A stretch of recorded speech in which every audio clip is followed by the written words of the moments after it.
Sir को मैं एक एक क्वेश्चन पूछता हूँ ताकि सर हमें जवाब दे सके। तो सबसे पहला क्वेश्चन सर ने पूछा था कि धातु का वास्तविक अर्थ क्या है। Over to you sir. नमस्ते सभी यहाँ पे जो मान्यवर विद्यार्थी गण और वैद्य गण उपस्थित है, उन सबको मैं वंदन करता हूँ। जो धन्वंतरी है उसको मैं फिर नमस्कार करता हूँ। और हमने ये जो उपक्रम शुरू किया है कि अध्ययन का, ये बहुत ही आवश्यक है, क्योंकि चरक संहिता का और सुश्रुत संहिता का भी जो स्वरूप है वो प्रश्न उत्तर के ही माध्यम से है। मतलब कोई प्रश्न पूछता है और फिर उसको ऊपर संभाषा होके फिर उसके ऊपर निर्णय आता है। ऐसी कम से कम 7 या 8 संभाषा चरक संहिता में है। और शिष्य प्रश्न पूछता है गुरुजी को, और आचार्य जो है उसको उत्तर के लिए पूरा वर्णन डिटेल में करते हैं। ऐसा पूरा संहिता है। सिर्फ एक जगह पे आचार्य ने प्रश्न पूछा है अग्निवेश को, या खुद होके विषय वर्णन शुरू किया है, वह जनपदोध्वंस का वर्णन है। तो इसी प्रकार से अगर अध्ययन किया जाएगा प्रश्न और इसके उत्तर के माध्यम से, तो जो अध्ययन हमने किया है उसको और अच्छी तरीके से हम तराश सकते हैं और उसको फिर से एक नए स्वरूप में समझ सकते हैं। तो इसलिए मैंने 25 प्रश्न एक कुछ दिन पहले ग्रुप में सबके सामने रखे थे। कई लोगों ने उसका उत्तर दिया, बहुत लोगों ने सत्य उत्तर दिया, सच उत्तर दिया। कई लोगों में थोड़ा-सा एक प्रकार का संदेह उस उनके मन में था। तो इसलिए वैद्य शुभम शर्मा जी के आग्रह से और मेरी भी इच्छा थी कि इस माध्यम से हम फिर से एक बार जुड़ पाए। क्योंकि बीच में जो कोरोना का काल आया था उसमें सब कुछ बंद था। तो ये अध्ययन के लिए हमें समय मिला है, ऐसा समझकर अध्ययन करना चाहिए।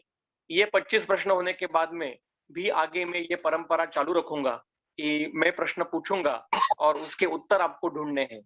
जो पहले 25 प्रश्न यहाँ पे रखे गए थे, वो सभी शारीर रचना और शारीर क्रिया इस विषय के थे, अगर आपने ठीक से देखा होगा तो। और ऐसा एक्चुअली विषय वर्णन, मतलब रचना, क्रिया, द्रव्य गुण, ये ऐसे कुछ संहिताओं में नहीं है। संहिता में सभी प्रश्न एक स्वरूप से ही एक सभी विषय एक में एक के बाद एक दूसरे के रिलेशन में वर्णन किए हैं। ये जो कुछ विषयों के अनुसार हम पढ़ते हैं, ये कॉलेज में सिलेबस के लिए ठीक है, पर जब हम एक वैद्य बन के विषय समझने के लिए, शास्त्र समझने के लिए पढ़ते हैं, तो उसका सर्वसमावेशक स्वरूप हमें पता होना चाहिए। शारीर रचना का अध्ययन जब आप क्लिनिकली करोगे, तभी वो सत्य आपको सचमुच समझ में आएगा। अगर आप शारीर रचना का अध्ययन नॉन क्लिनिकल पद्धति से करोगे, तो वो कुछ समझ में नहीं आएगा। शारीर क्रिया भी क्लिनिकली पढ़नी चाहिए, ना कि नॉन क्लिनिकली। ये सभी क्लिनिकली सब्जेक्ट है, वो नॉन क्लिनिकल कैसे हो सकते हैं? संहिता नॉन क्लिनिकल कैसे हो सकती है? संहिता का नॉन क्लिनिकल कहना मतलब ये तो बहुत बुरी बुरी बात है। तो इसलिए ये एक प्रयास है, जितने प्रयास हम कर सकते हैं अपने स्तर पर हमें करना है। बाकी ईश्वर के अधीन है कि शास्त्र को किस तरह से लेके जाना है। हम तो कोई नहीं है शास्त्र को लेके जाने वाले, क्योंकि हजारों सालों से शास्त्र चला आ रहा है। हमारी आयु 70-80 साल की आयु कुछ नहीं उसके सामने। तो शास्त्र हमें लेके जा रहा है, ये भावना हमेशा मन में रखनी चाहिए। हम शास्त्र के लिए कुछ करेंगे, हम शास्त्र को आगे लेके जाएंगे, इंटरनेशनली शास्त्र को एस्टेब्लिश करेंगे, ऐसा कहना ये एक अहंकार की बात है। हम शास्त्र के लिए कुछ नहीं कर सकते, क्योंकि शास्त्र हमारे लिए कर रहा है। शास्त्र अभी भी जीवित है, हमारे पहले हजारों साल से चलता आ रहा है और हमारे जाने के बाद भी हजारों साल तक चलता रहेगा। न जाने कितने आपत्तियां पहले भी आके गई, अभी भी है, आगे भी आएंगी। किंतु कोई संस्था आ गई भारत में, तो उसके किसी आरोप के कारण से शास्त्र बदनाम हो रहा है। इस प्रकार का कोई भी एक जैसे अभी का ये माहौल है, तो डिप्रेशन होने की कोई जरूरत नहीं। ये बहुत एक 100 साल 200 साल, ये पूरे विश्व के काल में एक बूंद मात्र भी नहीं है। तो ज्यादा चिंता करने की कोई बात नहीं, पॉजिटिव रहने का, आनंद से रहने का। तो ये एक के बाद अभी हम एक एक प्रश्न देखेंगे। पहला प्रश्न मैंने पूछा था कि धातु का वास्तविक अर्थ क्या है। कई लोगों ने इसका बहुत अच्छा उत्तर दिया, क्योंकि उसके क्या कहते हैं, निरूपण में वो लोग आके गए थे और उन्होंने उसका उत्तर दिया था। तो धातु का वास्तविक अर्थ है, धारणात धातवः, ये उसकी निरुक्ति है, ना उसकी व्याख्या है। व्याख्या नहीं है ये। व्याख्या का अर्थ है जो जिसमें उस घटक की सभी कैरेक्टर्स या सभी लक्षणों को समुचित मात्रा से वर्णन किया जाता है, उसको व्याख्या किया जाता है। निरुक्ति का अर्थ है जो केवल उसके व्याकरण, शब्द का जो व्याकरण है, उसका वर्णन करना। धारणात धातवः, ये उसका व्याकरणात्मक स्वरूप है, जो धारण करता है उसको धातु कहते हैं। किंतु धातु की जो व्याख्या है, वो चरक संहिता सूत्रस्थान अध्याय 9 सूत्र क्रमांक 4 इसकी टीका में दिया है। सूत्र ऐसा है, विकारो धातु वैषम्यम, और उसमें धातु वैषम्य की टीका में चक्रपाणी कहते हैं, धातवो वातादयः रसादयः रज प्रभृतादयः। जो धातु मतलब शरीर में जो प्रकृतिस्थ है, जो प्राकृत अवस्था में है, उसको धातु कहा जाता है। इस व्याख्या के अनुसार प्राकृत दोषों को भी धातु कहा है, प्राकृत रसते शुक्र घटकों को भी धातु कहा है।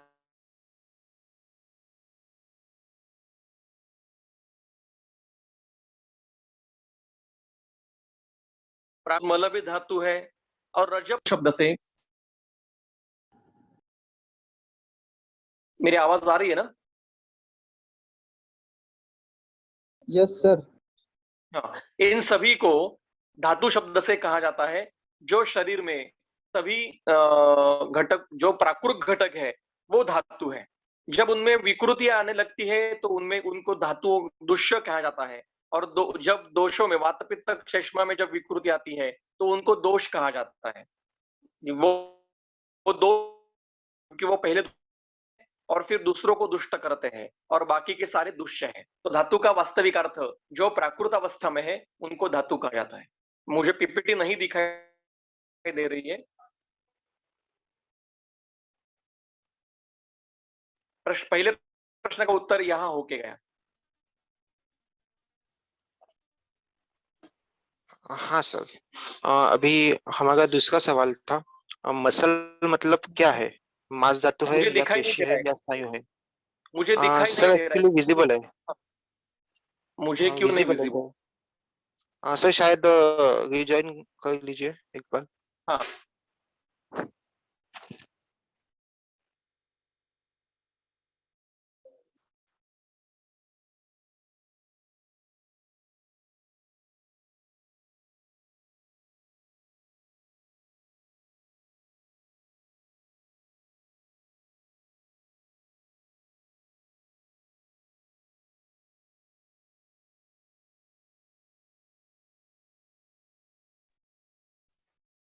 हेलो।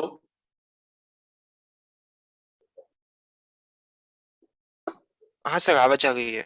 अभी विजिबल है। नहीं अभी तक, एक मिनट रुकते हैं।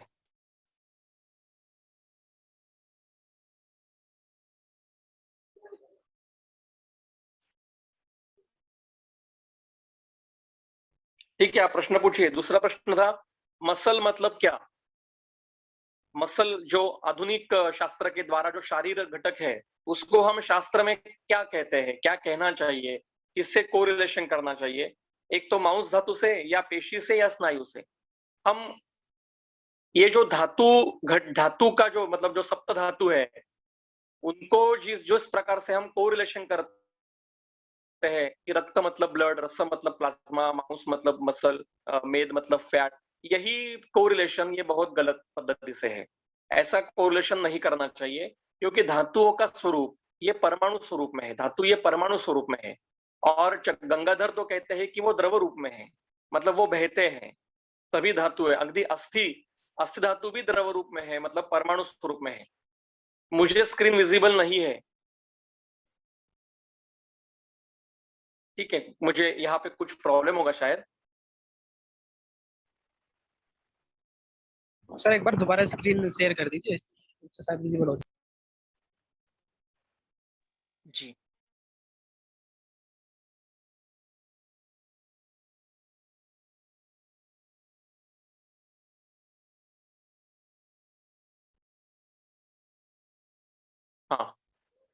धातु ये परमाणु स्वरूप में है और उसके वो सूक्ष्म रूप में, परमाणु ये सूक्ष्म है। चरक संहिता के शारीर स्थान के 7वें अध्याय में 15 नंबर के श्लोक में उन्होंने दिया है कि शरीर अवयवाः तु परमाणु भेदेन अपरिसंख्यया भवन्ति। शरीर के सभी अवयव मतलब सभी शरीर घटक, सभी भाव पदार्थ ये परमाणु स्वरूप में, सूक्ष्म रूप में अपरिसंख्य अवस्था में रहते हैं। उनको एक दूसरे के साथ मिलके फिर उनको स्थूल स्वरूप आता है। तो पेशी और स्नायु ये स्थूल स्वरूप है मांस धातु का, और इसकी जो उत्पत्ति कैसे होती है इसका वर्णन सुश्रुत ने शारीर स्थान में किया है, वो आप मूलतः देखिए। बहुत सुंदर सूत्र है वो सूत्र। अभी शायद मैं यहाँ पे स्क्रीन शेयर है इसलिए मैं नहीं दिखा पाऊंगा, मैं बाद में ग्रुप में शेयर करता हूँ वो कौन सा सूत्र है। तो पेशी को हम मसल से कोरिलेट कर सकते हैं। स्नायु ये थोड़े से कठिन स्वरूप का शारीर भाव है, और कंडरा ये कठिनतम शारीर भाव है। मांस धातु ये परमाणु स्वरूप में शरीर में संचार करेगा, ये संपूर्ण शरीर में संचारी अवस्था में रहेगा। इसी प्रकार से अस्थि धातु भी संपूर्ण शरीर में परमाणु स्वरूप में संचार करेगा। अस्थि धातु मतलब बोन्स नहीं, सिर्फ बोन्स नहीं, क्योंकि अस्थि धातु ये शरीर के समुचित अवयवों में सभी शरीर, सर्व शरीर में अस्थि धातु है। और इसलिए हमें कभी कभी सॉफ्ट ऑर्गन में कैल्सिफिकेशन दिखाई देता है। वो कैल्सिफिकेशन कहां से आता है? काठिन्य होने के लिए वहां कोई तो होना चाहिए ना, तो वो अस्थि धातु है। और अस्थि धातु का प्राकृत कार्य क्या है? कोई बता देगा मुझे? अस्थि धातु का प्राकृत कार्य क्या है? चरक ने क्या बताया है? शरीर का धारण करना। धारण, पीड़नम जीवनम लेपो नेहो धारण पूर्ण, धारण कार्य। तो जब प्रोलैप्स होगा तो धारण कार्य का क्षय है, मतलब तो अस्थि क्षय में किसी भी अवयव का प्रोलैप्स होगा। Uterine prolapse, rectal prolapse, anal prolapse, इस प्रकार से जो जहां पे प्रोलैप्स होते हैं तो धारण का कार्य वहां का खत्म हुआ है। तो ये अस्थि क्षय में आ सकता है क्या, इसका विचार हमें करना पड़ेगा। और जब अस्थि क्षय होता है तो वायु का प्रकोप, वृद्धात्मक प्रकोप होता है। तो ये मिलता है, मिलजुलता है, क्योंकि वात प्रकोप में स्रंस्र ये एक प्रकार का कार्य बताया, लक्षण बताया है ना, स्रंस्र व्यास वेदस्वाप सादरुक्तोदमेदनम वगैरह। तो यहाँ पे इसी प्रकार से अन्न धातु का भी वर्णन करना है। शुक्र धातु मतलब सीमेन नहीं, धातु ये सर्व शरीर में है।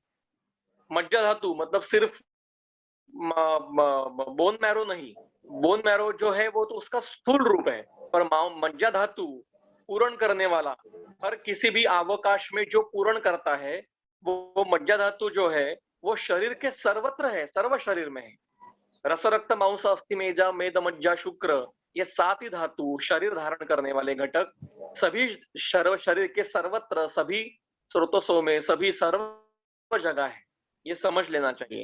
इसका हर मॉडर्न से कोरिलेशन हर वक्त करना ही पड़ेगा, ऐसा बिल्कुल नहीं है। तो धातु अलग है और उनके व्यक्त जो अवयव है वो अलग है। सर पूछिए पूछिए। मैं लगभग 1 साल पहले आपका लेक्चर सुना था, मैंने काफी सुनता था। तो अस्थि धातु के बारे में भी आपने रेक्टल प्रोलैप्स से बताया था, और शुक्र धातु के बारे में भी एक बार बोला था। तो मेरे माइंड में हमेशा ये क्वेश्चन रहता था कि हम धातुओं को एक्चुअल में कैसे समझें। तो विपर्यस्तु भूयसा जो न्याय है उसके अनुसार फिर मुझे एक चीज मेरे दिमाग में आई थी, तो आप क्रॉस चेक करना कि क्या वो ठीक है, क्योंकि मैंने कोशिश तो की थी उसमें समझने की। जरूर बताइए। जैसे मांस धातु, क्योंकि आपने भी अभी कहा था कि मसल या जो पेशी होगी उसमें भी अस्थि धातु होगी, उसमें भी शुक्र होगा, तो सब चीज होगी उसमें। तो ऐसे ही हाँ, ये एक्सप्लेनेशन मुझे है मेरे पास कि अगर मसल है कोई, तो मसल जो है उसमें मांस धातु तो प्राधान्य से रहेगी, बिल्कुल। लेकिन जो अन्य जो 6 धातु हैं वो माइनर मतलब अप्राधान्य रूप से रहेंगी, मतलब कम प्रपोर्शन में रहेंगी। क्यों ऐसा होगा कि अगर रस धातु उस मसल में नहीं होगी तो उसका प्रीड़न नहीं हो पाएगा। अगर रक्त धातु इस तरह बिल्कुल से, सत्य तो बोल रहे हो, बराबर। क्योंकि इसमें बड़ी कंफ्यूजन रहती थी कि तो इसमें फिर ये आती है कि हर जो अवयव है, किसी अवयव को हम ये नहीं कह सकते कि ये अवयव मांस धातु ही है या ये अस्थि धातु ही है, जैसे लेकिन उसमें अब जैसे बोन्स हैं तो बोन्स में प्रपोर्शन अस्थि धातु का ज्यादा होगा, व्यपदेशस्तु लेकिन भूयसा, अन्य धातुओं में नहीं होता। यस सर, व्यपदेशस्तु भूयसा, यस यस। Yes sir. तो ये मेरा अपने आप ही एक दिन दिमाग में आ गया था सुनते हैं, कंफ्यूजन फॉर्म में, इसलिए तो शरीर की व्याख्या क्या की यस है? सर। दोष धातु मलमूलम ही शरीरम। जी सर। अब आप और एक मैं प्रश्न में एक्चुअली ये नेक्स्ट 25th में पूछने वाला था कि मल निष्क्रमण ये अपान वायु का कार्य है, तो आंखों से जो मल बाहर आता है, नासा से जो मल बाहर आता है, कर्ण से जो मल बाहर आता है, क्या वो अपान का कार्य है या और किसी वायु का कार्य? मैं वायु में गया ही नहीं हूँ इस 25 सूत्र में, हम अगले 25 में उसका आप विचार करके रखिए इसके बारे में, यस सर, उत्तर हमें ठीक है ढूंढना है। सर। तो अपान थैंक यू। क्षेत्र हमें सिर्फ एक ही आंखों के सामने है जो उदर के अधो उदर प्रदेश में है, तो फिर ये जो मल बाहर निकलते हैं वो किसका कार्य है? ये सोचना चाहिए हमें। आज तक जो पढ़ाया जा रहा है हमें सभी कॉलेज में, ये मॉडर्न से कोरिलेट करके पढ़ाया जा रहा है, ऐसा नहीं पढ़ाना जा रहा है हमें। संहिता के आधार से पढ़ाना जाना चाहिए, संहिता को साथ में आयुर्वेद के पद्धति से पढ़ाना जाना चाहिए, वो नहीं हो रहा है। इसलिए तो ये उपक्रम शुरू किया है हमने कि पैरेलल एजुकेशन होने चाहिए, वो चाहे व्हाट्सएप के माध्यम से हो। आज हमारे पास इतने सारे साधन है, उनका उपयोग हमें करना है। तो ठीक है, धीरे धीरे हम आगे बढ़ेंगे। तीसरा प्रश्न पूछिए, तीसरा प्रश्न हम देखेंगे। हाँ, अभी तीसरे प्रश्न की ओर चलते हैं। स्त्री शरीर में शुक्र धातु है या नहीं है, या सिर्फ 6 धातु ही है? स्त्री शरीर में शुक्र धातु है या नहीं, इसका उत्तर है शुक्र धातु है। सिर्फ 6 धातु है क्या? नहीं, 7 ही धातु है, क्योंकि जहां पे धातुओं का वर्णन किया है वहां पे ऐसा कहीं पर भी वर्णन नहीं कि 7 धातु पुरुष में है और 6 धातु स्त्री में है। तो हमारे दिमाग में ये जो फिट करके रखा है कि शुक्र मतलब सीमेन और वो पुरुष शरीर में मैथुन के समय में निकलता है, वो गलत है। शुक्र ये शारीर भाव अलग है और शुक्र धातु ये अलग है। धातु ये परमाणु स्वरूप में जो नया निर्माण करने वाला कोई जो घटक है उसको शुक्र कहते हैं। एक शरीर में शरीर के सिर से एक बाल झड़ जाता है तो बाद में उसकी जगह दूसरा बाल आता है। अगर ऐसा नहीं होता तो सभी पुरुष और स्त्री गंजे हो जाते हैं। कई स्त्रियां पेशेंट आती है क्लिनिक में और वो पूछती है, देखो ऐसे हाथ सिर में बाल में से घुमाया तो ऐसे 4-5 बाल मेरे हाथ में आते हैं, अब क्या करूं, इतने बाल झड़ते हैं। तो मैं उनको कहता हूं, इतने बाल आपके झड़ते हैं फिर भी आप गंजी तो नहीं हुई? क्यों नहीं हो रही है? क्योंकि एक बाल झड़ गया तो उसकी जगह नया बाल वहां पे आता है। ये कार्य शुक्र धातु का है। सिर्फ गर्भ निष्क्रमण, सिर्फ गर्भ निर्मिति इतना ही कार्य नहीं है। एक आरबीसी 120 डेज के बाद मर जाता है तो उसकी जगह नया आरबीसी लेता है, ये कार्य शुक्र धातु का है। कोई भी शरीर में किसी भी कोई भी सेल जब नई निर्माण होती है तो वो कार्य शुक्र का है। नई नवनिर्मिति ये शुक्र की है और इसलिए कैंसर जैसे व्याधि में शुक्र धातु विकृत है, क्षय जैसे व्याधि में शुक्र धातु विकृत है, राजयक्षमा जैसे व्याधि में शुक्र धातु एक वो भी विकृत होता है क्योंकि नवीन निर्मिति जो है वो हैम्पर हो चुकी है। तो स्त्री शरीर में सभी 7 धातु है, वहां पे शुक्र धातु ये नवनिर्मिति करने वाला है। आगे सर एक छोटा सा क्वेश्चन था, मतलब हाँ, क्या सर दूध से सारी धातुओं का पोषण होता है? ऐसा मेरा एक विचार था कि जैसे जो घी बनाते हैं एट लास्ट में जाके जो घी बनता है वो ओज के समान होता है कहीं ना कहीं। तो इसी तरह से रस से लेके क्योंकि बहुत सारे लोग होते हैं वो ऋषि मुनि या फिर बहुत सारे होते हैं इंडिया में जो केवल दूध पे ही 1 साल 2 साल 10 साल तक वो रहते हैं। तो क्या मतलब ये जैसे संपूर्ण आहार भी बताया गया है दूध के लिए, तो क्या हम ऐसा बोल सकते हैं कि ये जो दूध होता है वो सारी धातुओं के लिए पोषित करता है, कुछ ना कुछ उसका अंश होता है? जैसे मक्खन होता है तो मक्खन स्पेशली मज्जा धातु पे काम करता है, घी शुक्र या ओज उस तरह से। यस यस, जो बताया कि दुग्ध केवल शुक्र का वर्धन करता है तो एक उसका प्रधान कार्य बताया है, वो क्षीर खले कपोत न्याय से बताया है, पर केदार कुल्य न्याय से और क्षीर नदी न्याय से दुग्ध ये सभी धातुओं को पुष्ट करता ही जाएगा। पर जी। आज का जो दुग्ध है जो पिशवी में आता है, जो पाश्चराइज किया है, वो दुग्ध ये कार्य नहीं करेगा। वो सिर्फ फैट और वाटर कंटेंट है उसमें। जो पाश्चराइजेशन करके आया है और जो पिशवी में आता है वो दुग्ध ये नहीं करेगा। जिस गाय को ऑक्सीटोसिन देके दुग्ध निकाला जाता है वो कार्य नहीं करेगा। जो गाय खेत में घूमती है, जंगल में घूमती है, नैसर्गिक पद्धति से उसका आहार होता है और नैसर्गिक पद्धति से उसको दुग्ध आता है, वही दुग्ध निकाला गया और बिना किसी केमिकल डाला हुआ ऐसा दुग्ध जो होगा वही धातु पोषण करने वाला है। आज के जो पिशवी में आने वाले जो दुग्ध है, आप कितनी भी लीटर लीटर पीजिए, कुछ नहीं होगा, सिर्फ फैट बढ़ेगा, वाटर कंटेंट बढ़ेगा, कुछ नहीं होगा। तो दुग्ध पीना है तो गाय पालिए, गोपालन करिए, उसको उसका ख्याल रखिए, अपने हाथों से दुग्ध निकालिए और पीजिए, तो ही वो धातु पोषण करेगा। ये बाहर का आने वाला दुग्ध ऑक्सीटोसिन दिया जाता है, आपको पता भी नहीं कौन सी गाय का दुग्ध है, गाय कैसी है, जर्सी है या गावरान गाय है, कौन सी गाय है पता नहीं हमें। तो उसका पूरा विचार करके दुग्धपान करना चाहिए, नहीं तो वो सिर्फ पेशेंट कहते हैं हमें कि कैल्शियम लेने के दुग्ध पीता हो, वो कैल्शियम तो बिल्कुल नहीं मिलेगा क्योंकि पाश्चराइजेशन प्रोसेस में सब निकल जाता है, कैल्शियम भी निकल जाता है और सिर्फ फैट और वाटर कंटेंट शिल्लक रहते हैं, शेष रहते हैं और उससे कितना भी दूध पीजिए वो सिर्फ हाँ, आप दुग्ध घृत अभ्यासो रसायनम ठीक है, पर वो दुग्ध कौन सा, वो मैं बता रहा हूँ। जो दुग्ध गाय का है, जो गाय को नैसर्गिक पद्धति से, नैसर्गिक आहार से अपने सामने है, गाय जो घूमती है, गाय एक जगह बंदी नहीं है। आज अगर आप बड़े बड़े डेयरी में जाओगे तो गाय बंदी रहती है और उनको यंत्र से दूध निकाला जाता है, उस दुग्ध में रक्त भी बाहर आता है, तो वो दुग्ध दूषित है। ऐसा दुग्ध पान करना गलत है। ठीक है, आगे जाएंगे। 5वां प्रश्न। सर एक सवाल था, हम पूछ सकते हैं क्या? हाँ, पूछिए।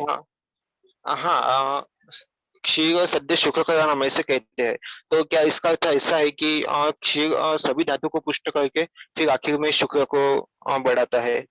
वो तो खले क्षीर दधी न्याय से और केदार कुल्या न्याय से वो तो प्रोसेस होगी ही 7 दिन में, किंतु जो खले कपोत न्याय है उसमें जो धातु को पुष्ट होना है वो उसको जो घटक चाहिए वो आहार रस से तुरंत ले लेता है।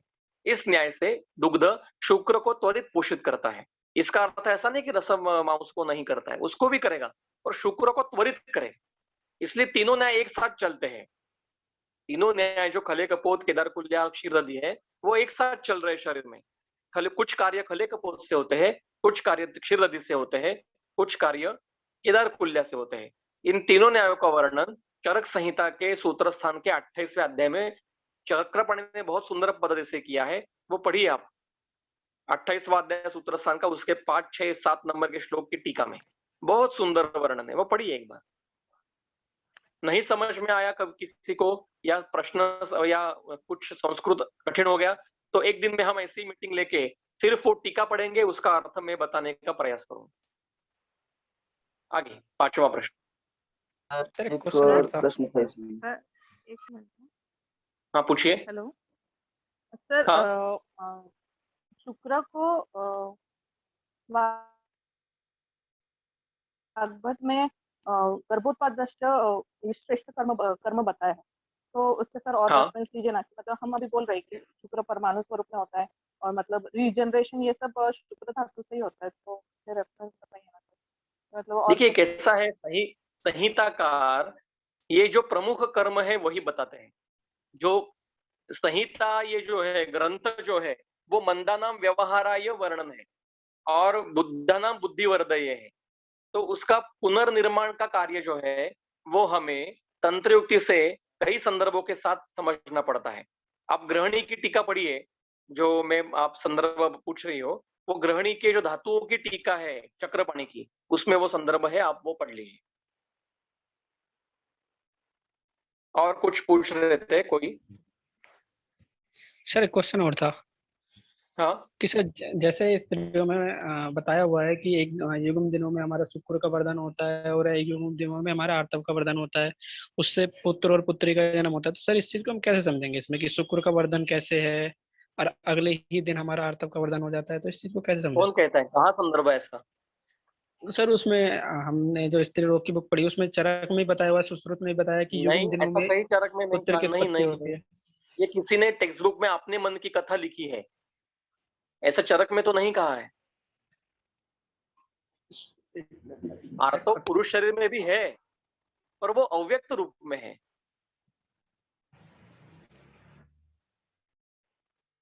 जो गर्भोत्पादन के लिए करने वाला, कार्य करने वाला आर्तव है, वो स्त्री शरीर में ही है। जी सर, आप आगे चलते हैं। आप मुझे संदर्भ बता दीजिए, वो बुक जो है उसका स्क्रीनशॉट निकाल के भेजिए ग्रुप में, हम देखते हैं क्या है, किसकी बुक है वो भी बता दीजिए। नमस्कार सर। सर आप ये पूछिए। हाँ, ये हम जो देखते हैं कि युग्म में जो अगर कंसेप्शन किया जाए तो पुत्र का जन्म पुत्री के जन्म ऐसा होता है, तो उस कॉन्सेप्ट को हम कैसे समझ सकते हैं? वो चरक शारीर दोन में है। मुझे ऐसा लगता है कि हम ये पहले 25 प्रश्न पूरे कर लेते हैं, फिर उसके ऊपर जो प्रश्न नए निर्माण होते हैं वो हम अगले किसी कल मीटिंग ले सकते हैं या परसों मीटिंग ले सकते हैं, कभी भी आप समय बता दीजिए। फिर इसके रिलेटेड आप, क्योंकि नहीं तो फिर आज का अभी चौथा ही प्रश्न चल रहा है, तो 25 प्रश्न पूरे होने में 2 घंटे लगेंगे, इतना समय तो अभी नहीं है। तो पहले ये प्रश्न पूरे कर लेते हैं, फिर इसके रिलेटेड बाकी के प्रश्न हम अगली मीटिंग में ले लेंगे जरूर। ये कोई आखिरी मीटिंग तो बिल्कुल नहीं है, चलेगा? पर आपका उत्तर जो है वो चरक शारीर 2 में है। जी सर, अभी चौथा प्रश्न लेते हैं। अगर हाँ। स्त्री शरीर में शुक्र धातु है तो उसमें शुक्र व स्रोतस के मूल स्थान कौन से है? जो वृषण और शेफ बताया है, इसका उत्तर मैंने ग्रुप में भी दिया था कि इसको पुरुष शरीर से ही हम एक संबंधित लेते हैं, पर ऐसा नहीं है। जो वृषण पुरुष शरीर में है, उसी का जो स्त्री शरीर में विशिष्ट अवयव है वो ओवरीज है, और जो शेफ है पुरुष शरीर में, वही स्त्री शरीर में उसके तरह उसका अभिव्यक्त करने वाला स्त्री विशिष्ट अवयव ये क्लिटोरिस है। और मैथुन के समय भी क्लिटोरिस से या स्त्री शरीर से शुक्र का स्राव होता है, जो मैथुन के लिए और गर्भ पोषण के लिए कार्य करता है। इसलिए स्त्री शरीर में भी शुक्र धातु के मूल स्थान वृषण और शेफ यही है। आगे जी, अभी मीटिंग लेफ्ट हो जाएगी शायद, तो फिर से इसी लिंक पे जुड़ेंगे, तब तक आगे बढ़ते हैं। ओके। 5वां सवाल है कि स्त्री शरीर में शुक्र और आर्तव स्रोतस ऐसे 2 अलग स्रोतस है क्या? और यदि है तो वो कैसे अलग है? और यदि नहीं है तो ऐसे अलग क्यों नहीं है? तो वह और शुक्र वह, ये स्त्री शरीर में 2 अलग स्रोतस है।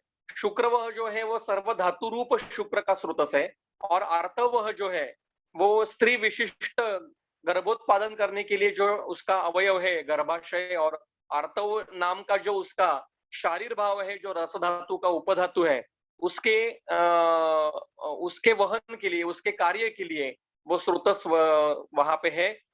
ये अलग अलग है, इसके ऊपर मूल स्थान अलग अलग है और कार्य भी अलग अलग है। अगला 6 नंबर का प्रश्न। जी, मेदोह का मूल स्थान वृक्क और वपावहन ही क्यों है?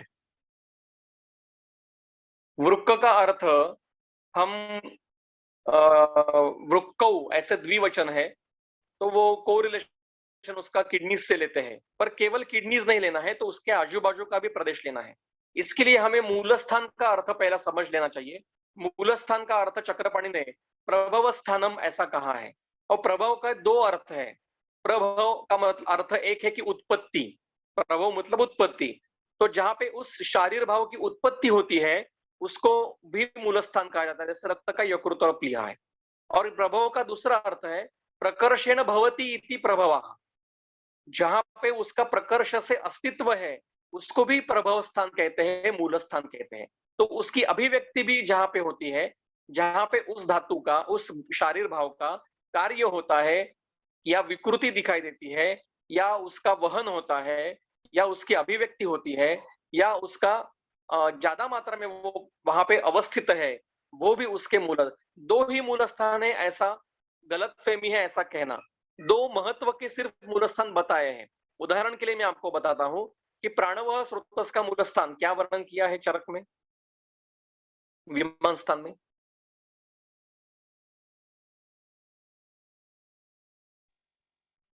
हृदय और महास्रोत। हृदय और महास्रोत, यस। ओके, और उसी संहिता श्रोतश्च। यस, उसी संहिता के सिद्धि स्थान के 9वें अध्याय में क्षीर ये प्राणवह का मूल स्थान बताया है। सिद्धि स्थान अध्याय 9 बाय सूत्र क्रमांक 4, आप बाद में देख लीजिए। क्षीर प्रदेश ये प्राणवह का मूल स्थान बताया है। तो ये जो विमान स्थान के विमान अध्याय जो है 5वां स्रोतो विमान, उसमें जो मूल स्थान है वो एक उदाहरण मात्र के लिए बताया है। 2 ही मूल स्थान है, ये मन से निकाल देना चाहिए। वहां पे आगे जो च है, मेदो वहानम मूल स्रोतसाम वृक्को मूलम वपा वहनम च, तो ये च में बाकी के भी आते हैं। आगे इससे रिलेटेड क्वेश्चन आप मन में रखिए, लिख के रखिए या ग्रुप में भेजिए, हम उसके उत्तर बाकी की मीटिंग में दे देंगे। 7वां अगला सवाल है, पुरुष शरीर में स्तन्य व स्रोतस है या नहीं है? उसका उत्तर है स्रोतस है। स्तन्य व स्रोतस पुरुष शरीर में भी है। आगे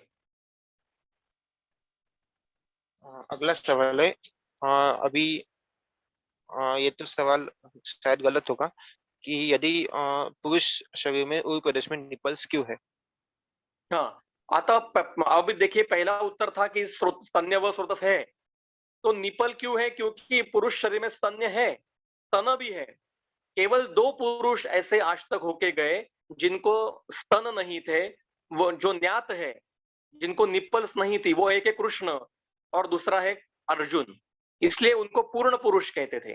बाकी कोई भी पूर्ण पुरुष नहीं है, उनमें भी स्त्री भाव, कुछ अवशेष में स्त्री भाव हर एक के शरीर में है, इसलिए निपल्स है और वो कार्यरत है। जब मैथुन के समय में वहां पे ये चरक में संदर्भ है, तो श्रुत में भी है कि स्तन्य पुरुष स्तन्य को भी अगर उद्दीपित किया जाए, उसको अगर उसको स्पर्श किया जाए तो उसका उद्दीपन होता है, उसका इरेक्शन वहां पे आ जाता है, ये बताया इसका अर्थ। इसलिए स्तन्य व स्रोतस का वृषणीय मूल स्थान बताया है सुश्रुत ने। सही है ना, मैं सही कह रहा हूं शायद? तो निपल्स पुरुष शरीर में है, उसका कार्य भी है। आगे जी सर, सीए मेल ब्रेस्ट हो सकता है क्या? अगर हाँ तो विचार कैसे करें? बिल्कुल होता है, मैंने खुद पेशेंट देखा है। केवल 8 साल का एक बच्चा था जिसको कैंसर, ब्रेस्ट कैंसर हुआ था। अब पुरुष को कैंसर, ब्रेस्ट कैंसर कैसे हो सकता है? क्योंकि पुरुष को ब्रेस्ट है, वो रूडिमेंट्री है, ऐसा ये मॉडर्न के लोग कहते हैं। मैं कहता, हमारा आयुर्वेद कहता है कि वो रूडिमेंट्री नहीं है, वो कार्य में है, किंतु उनका कार्य शुक्र पोषण के लिए होता है। स्तन्य निर्मित करना ये पुरुष शरीर का कार्य नहीं है। स्तन्य है शरीर में, पर वो जो मतलब वो शारीर भाव जो है वो शुक्र पोषण में लगता है, कार्य उसका शुक्र पोषण के लिए जाता है। स्त्री शरीर में वो स्तन्यपान करने के लिए स्तन वृद्धि भी होती है। इसलिए देखिए, गायनेकोमास्टिया जब होता है, जहाँ पे पुरुष शरीर में स्तन वृद्धि होती है, तो उसमें स्तन्य प्रवर्तन भी शुरू होता है। मेरे पास में ऐसा एक पेशेंट आया था, 18 साल का लड़का था, उसको बहुत सारे पिंपल्स आए थे, तो वो पिंपल की ट्रीटमेंट लेने के लिए एक एलोपैथी डॉक्टर के पास गया, तो उसने उसको एक एंडोक्राइनोलॉजिस्ट के पास भेज दिया। एंडोक्राइनोलॉजिस्ट ने उसको पिंपल्स की ट्रीटमेंट करने के लिए हार्मोनल ट्रीटमेंट शुरुआत की, और उससे पिंपल्स तो कम हुए, लेकिन उसके ब्रेस्ट बढ़ने शुरू हो गए, उसकी आवाज पतली होनी शुरू हो गई, और ब्रेस्ट से मिल्क प्रोडक्शन मतलब वो स्राव शुरू हो गया। और फिर बाद में वो मेरे पास आया, क्या भी है, ऐसा कैसे करे? तो मैंने उसकी सारी दवाई बंद कर दी और उसको अश्वगंधा चूर्ण, अमल की चूर्ण, कंटकारी चूर्ण और रसपाचक वटी। तो चरक में किसी का माइक चल रहा है? म्यूट कर रखिए।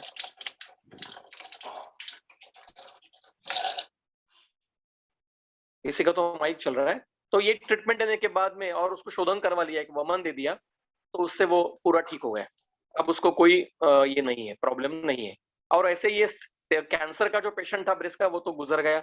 अब 8 साल के बच्चे में ब्रेस्ट का कैंसर हो, इस प्रकार का उसने क्या हेतु सेवन किया, तो ये कुलज होगा या फिर पूर्व जन्म कृत कुछ कर्मज उसका व्याधि होगा, तो वो हो गया और वो ज्यादा देर वो जीवित भी नहीं रहा। ये होते हैं सीए ब्रेस्ट। ग्रुप में भी किसी ने डाला था कि हाँ ऐसा पेशेंट मैंने देखा है, तो उनके भी अनुभव कभी हम बाद में कल की मीटिंग में, परसों की मीटिंग में सुनेंगे। होता है, सीए ब्रेस्ट मेल होता है। आगे अगला प्रश्न है, क्लोम मतलब कौन सा अवयव है? नहीं, संदर्भ के दसवां, साथ। इसका पीछे का हाँ, 10वां क्षमा प्रश्न। करिए। हाँ, पुरुष शरीर में स्तन्यवा के मूल स्थान क्या होंगे? जो बताए है, क्योंकि ऐसा कहीं पे बताया नहीं है कि स्तन्यवस हो तो सिर्फ शरीर में है, ऐसा कहीं पे उल्लेख नहीं है। कार्य वर्णन किया है, तो जो स्तन है, तनो मूलम वृषणौच, जो 2 मूल स्थान बताए हैं वही पुरुष शरीर में है। आगे। क्लोम मतलब कौन सा अवयव है? इसके लिए हमें पूरा अगला एक मीटिंग लेंगे क्लोम के लिए, पूरी एक, क्योंकि क्लोम के लिए ऊपर बहुत संदर्भ वर्णन करना है। उसके लिए ये और वो मेदो क्षय से प्लीहा वृद्धि, ये 2 क्वेश्चन मैं अगले मीटिंग में लूंगा, क्योंकि उसके ऊपर ज्यादा बोलना पड़ेगा। अगला, आगे आगे थोड़ा ये प्रश्न स्किप कर, क्योंकि बहुत ज्यादा विस्तार से है। सर एक क्वेश्चन और ऐड करना उसमें, जो क्या? आपने कैंसर के बारे, आपने मृत भक्षण जन ने पांडु से कैंसर का पेशेंट ट्रीट किया था, आपने एक बार बताया था, हाँ तो हाँ हाँ हाँ उसको भी उसकी भी चर्चा करना है। हाँ, मैं जरूर जरूर। आज क्या है, थोड़ा सा थोड़ा घर में कुछ कार्य भी है, इसलिए मैंने आधा 1 घंटा रखा था बाजू में।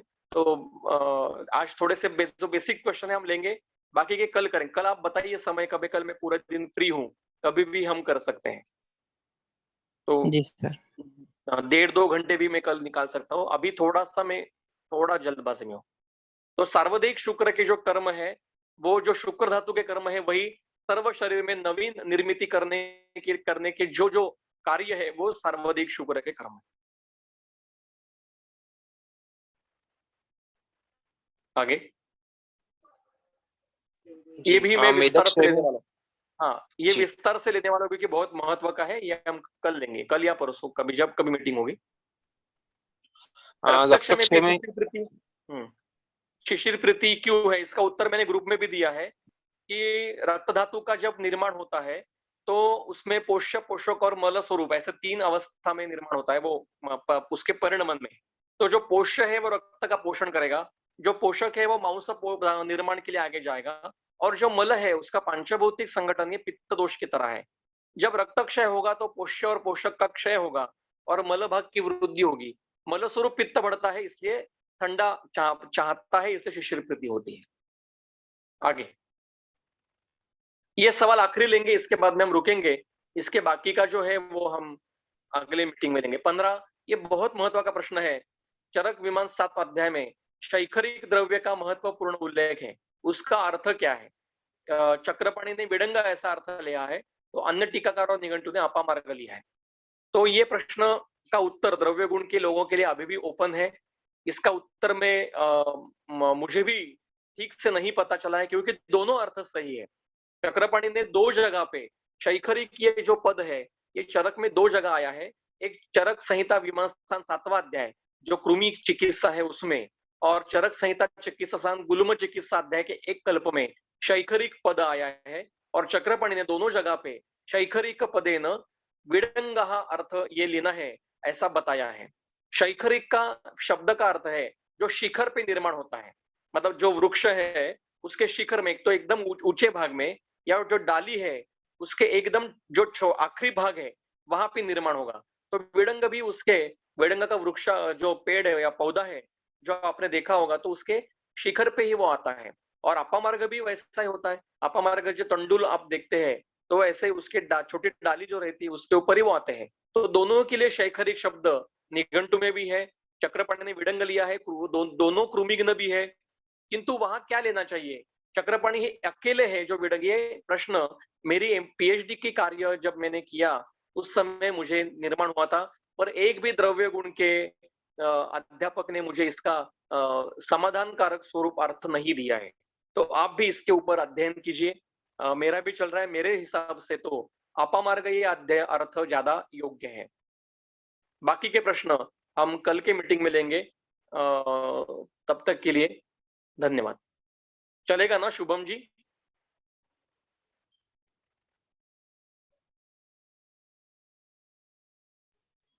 Yes sir, yes sir.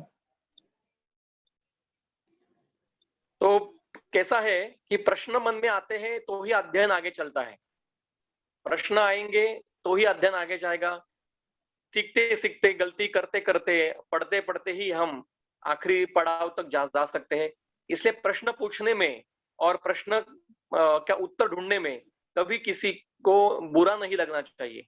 आप भी खुलकर प्रश्न पूछिए, मैं भी अध्ययन करूंगा, आप भी, हम सब मिलके अध्ययन करेंगे और सब मिलके आयुर्वेद को समझकर अच्छे प्रैक्टिस करके समाज को स्वास्थ्य करने का प्रयास करेंगे। यही हमारा उद्देश्य, हमारी आयु का उद्देश्य यही होना चाहिए।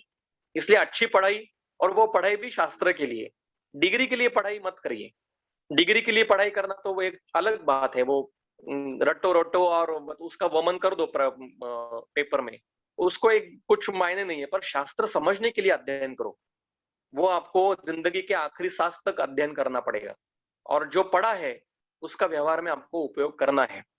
इसलिए शुभम जी ने और आप सभी ने मिलकर ये प्रयास किया और मुझे यहाँ पे बुलाया, और शेयर, आपकी शेयर भी है, आपके प्रश्न बहुत अच्छे हैं सभी के, पर बाकी के प्रश्न और बाकी का जो विषय है हम आराम से कल के या परसों की, जब आप इस वीक में जब मीटिंग होगी, आप सभी को जब समय होगा, मुझे समय होगा, तब करेंगे। तब तक के लिए बहुत बहुत धन्यवाद। ब्रह्मदक्षाश्विदेवेश भरद्वाज पुनर्वसु हुताशवेश चरक प्रभृतिभ्यो नमो नमः।